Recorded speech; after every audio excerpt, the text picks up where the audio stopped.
Special Elections Committee is called to order. Thank you to everyone in attendance. There's some open seats, so if you see one, please grab it. We're going to try to get everybody to sit down. All right.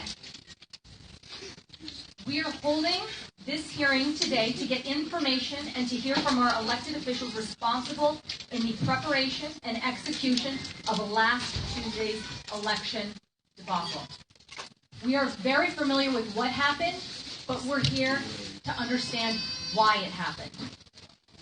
I think only when we get a comprehensive understanding of the why and the impact those decisions had on the voters can we truly begin to address meaningful solution. That's the first part of this committee.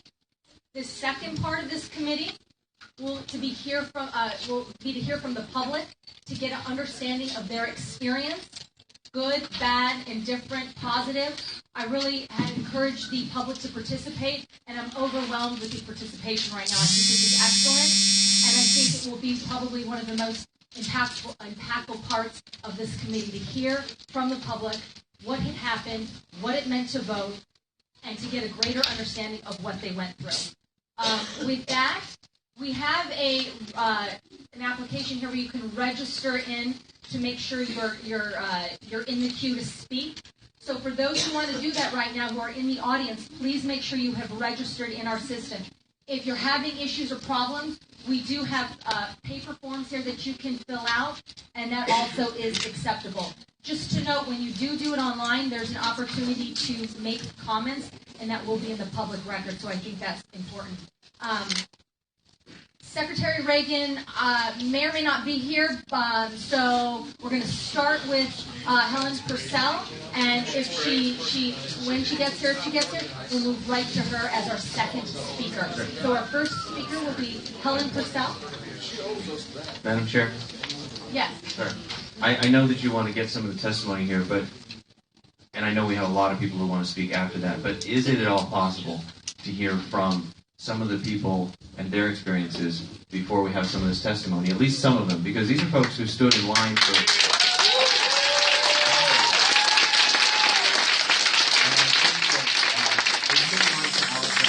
They shouldn't have to wait hours to speak here, and I think that some of these folks should hear from these people directly. I'll wait 5 hours. We're going to start with Helen Purcell. We need to get an understanding of what happened, like I said, the why, and then we'll move from there. So if you'd like to address the committee this morning. Thank you so much for coming. Thank you, Madam Chair, members of the committee. I think that's easy to do out here for the record. My name is Helen Purcell. I'm the Maricopa County reporter. I want to begin. Up her mic. Okay, I'm sorry.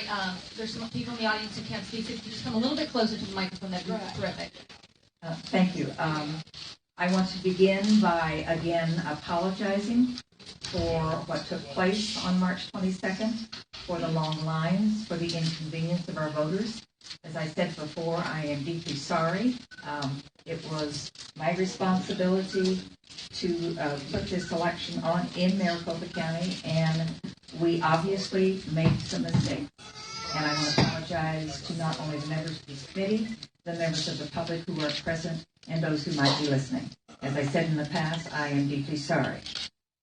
We have put together a slide presentation to kind of take you through what took place in the planning for this election. And if you would allow me to do that, that presentation will be appearing on the screen. And Jen Marson will lead that. I'm not the technology person here, but she's going to lead that. And then I think that will answer just some of your questions. And then we will be, of course, available for anything after that. So you're not going to be the one that leads the presentation? Pardon? You're not going to be the one that leads the presentation? No, ma'am. No, it's a brief presentation, and then we'll be available for questions after you see what the information that we put together. Okay. Jen, if you want, I find that peculiar, but Jen, if you would like to lead the presentation.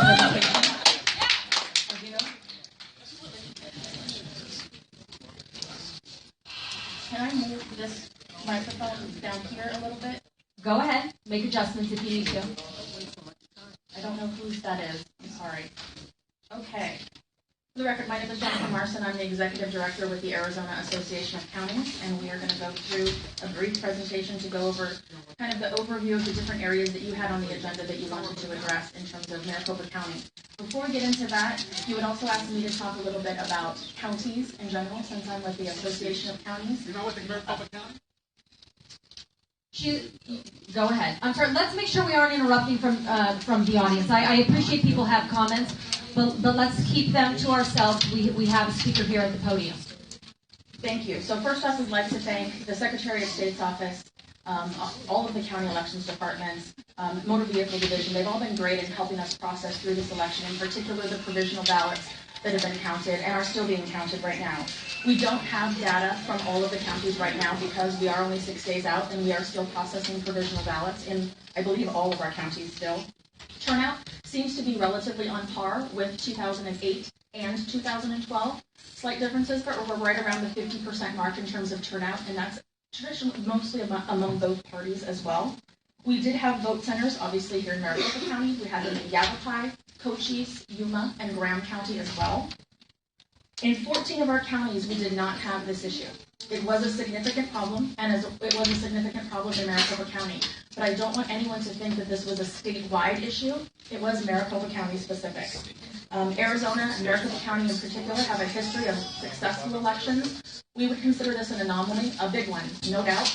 And Maricopa County has accepted full responsibility for that. But we don't think this is elections as usual, and we think the track record previous to March 22nd proves that. So we know what the problem was, we know how to fix it, and we are prepared to fix it moving forward. So let's get into some of the data. Now, some of these statistics are unofficial. As we said, we're still counting ballots. So as we go through, and I believe members were provided with a printed out copy of the presentation. Okay, so we're talking about 1.2 and change eligible voters, and that's because a portion of our total registration are not